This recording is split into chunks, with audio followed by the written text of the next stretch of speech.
Mga pusong Maydon ayaw sumuko at ito't urong sulong na naman sila. Ito ay lalo lamang na-ignite ang kanilang urge to continue sa kanilang ship dahilan sa itong si Donnie Pangilinan na walang tigil sa kanyang kahit busy sa kanyang pangangampanya para sa kanyang tito na si Kiko Pangilinan, ay patuloy pa rin ang kanyang schedule ng Kumu Live.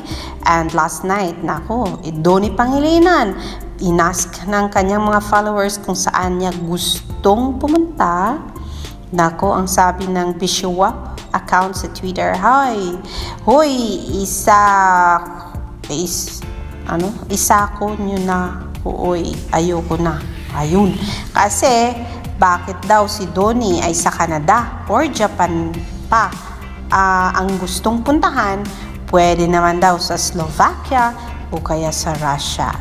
Dilulu Minds pasok or charot, #Maydon. Ayan, narito po ang little clip ni Donnie Pangilinan na sinabing kinlaim ng mga Don Bellians na end of the game na daw itong si Donnie Pangilinan at saka si Bel Mariano pagkatapos ng kanilang red carpet premiere ng He Is Into Her, and then they have this Trinoma Mall Tour with the rest of the HIH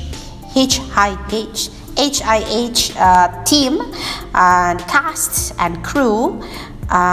Sabi nila pagkatapos nagkaroon ito ng photos with the Pangilinan family, tapos na daw ang game at talagang si Bel daw ay para kay Donnie na daw and si Donnie ay para kay Bel na daw. But then, here is Maydon family saying, binuhay ang dugo dahilan sa statement naman kasi ni Donnie Pangilinan.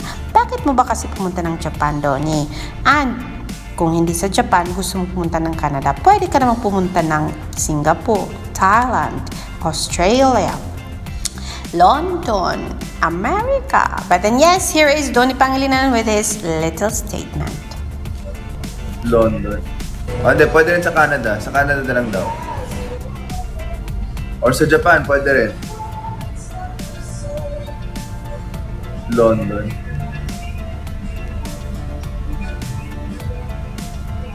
Hindi, pwede rin. Ayan hindi lang ang Mayward merong dilulo, kundi meron ding Maydon na dilulo. Kaya, ano man ang mangyari in the future, what you wanna see is for all of them to be happy with their own love life, with their own family, and with their own showbiz career. Alexander Lexter Jules, see you later mga kapamilya.